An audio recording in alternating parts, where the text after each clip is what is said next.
जय Shri Krishna. Vidyadham Gurukul online classes में आज हम क्लास 11th आर्ट का राजनीति विज्ञान का भाग पहला, पुस्तक पहला, जिसका अध्याय तीसरा है समानता, उसमें हम पढ़ेंगे विभेदक बर्ताव। क्या पढ़ेंगे?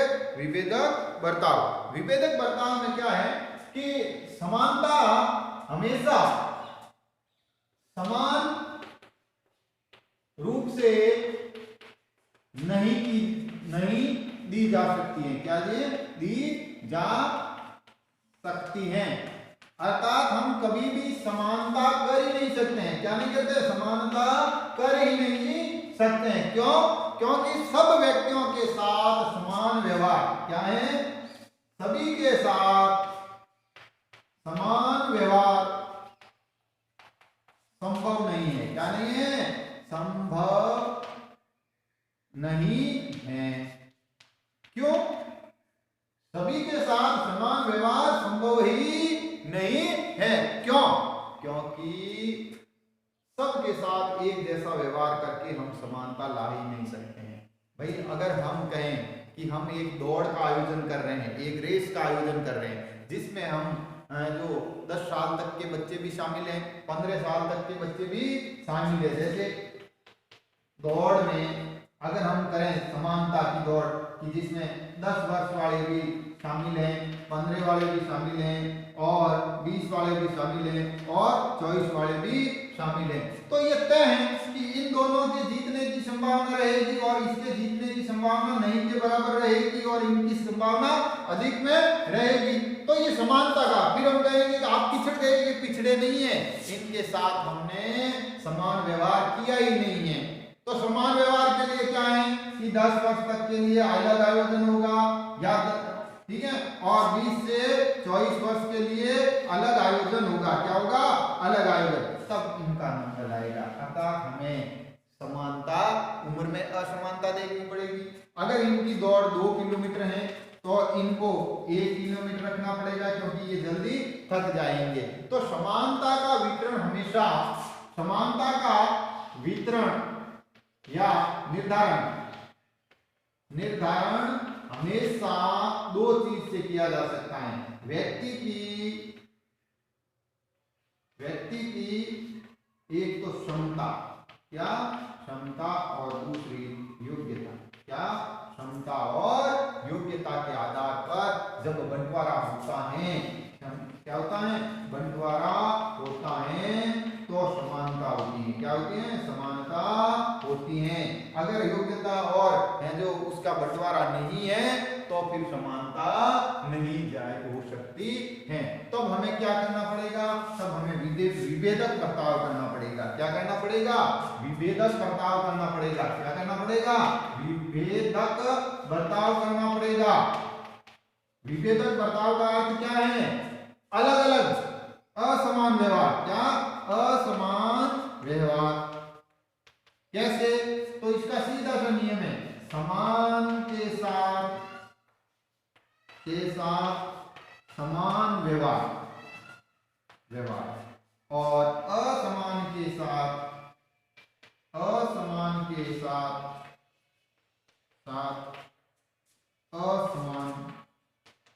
व्यवहार। हाँ, ये विभेदक बर्ताव हमें करना पड़ेगा, तभी है जो समानता का निर्धारण होगा। क्या होगा?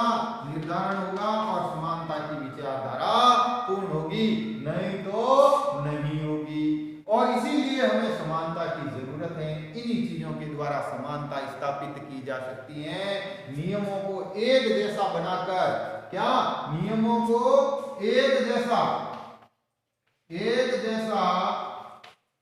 नियमों को बनाकर, क्या बनाकर है जो समानता नहीं डाल सकते हैं। क्या नहीं है? समानता की स्थापना नहीं हो सकती है। नियमों को असमान, क्या असमान बनाकर ही है जो समानता की स्थापना हो सकती है। तो ये विभेदक। इसी तरह हमारे समाज में असमान एक जैसों के लिए अलग अलग नियम है। असमान, अगर कोई भिन्न श्रेणी तरीका है, अगर उनकी योग्यता और क्षमता में कोई कमी या है जो फर्क है तो हमें उनके साथ वैसी ही है जो योग्यता या दूसरे अधिकारों का बंटवारा उसी हिसाब से करना होगा जिससे वो है जो अलग से करेंगे। दूसरी बात ये भी है कि हमारे यहाँ एक और भी चीज थी, नारीवाद। क्या था? नारीवाद। क्या था? नारीवाद। तो नारीवाद भी क्या है? एक नई विचारधारा है आधुनिक युग की, वो है नारीवाद। क्या है? नारीवाद।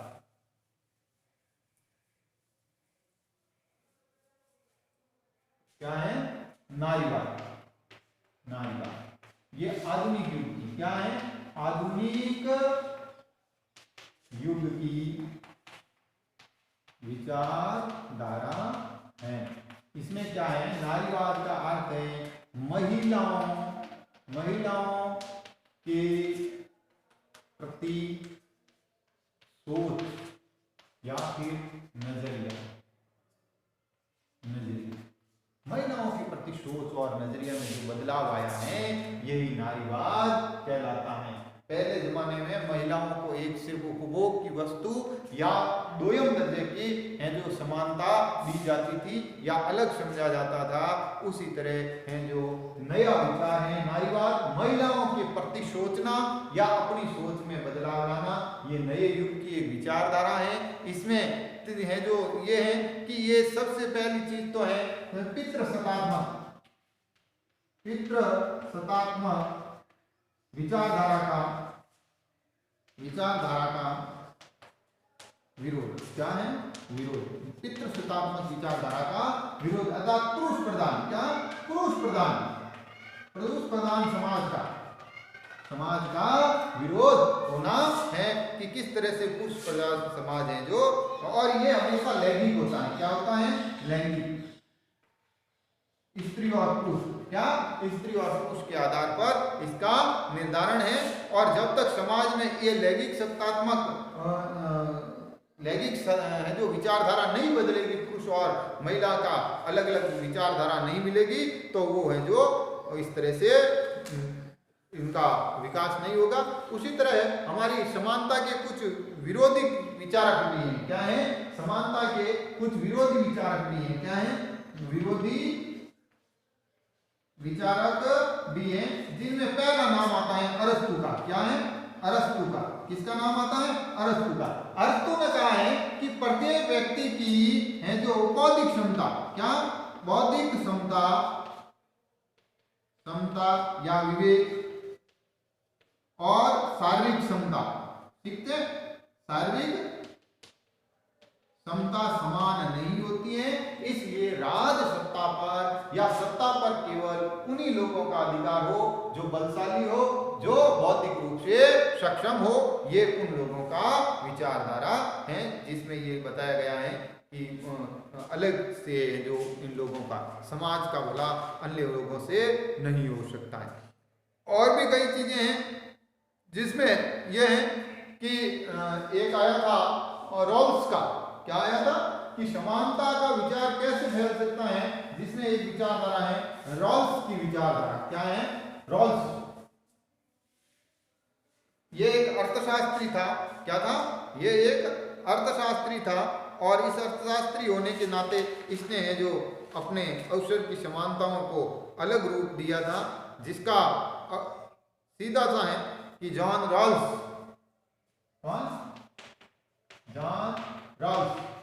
ये भी समानता का समर्थक था। क्या था? समर्थक था, लेकिन ये समानता के समर्थक में आर्थिक समानता। क्या? आर्थिक समानता का समर्थक था और ये चाहता था कि आर्थिक समानता हो। और आर्थिक समानता हमेशा कैसे में होती है? खुले बाजार का अर्थ होता है प्रतियोगी बाजार, अर्थात व्यक्तियों को बाजार में चुनने का, इसका चयन और पसंद का अधिकार होना चाहिए।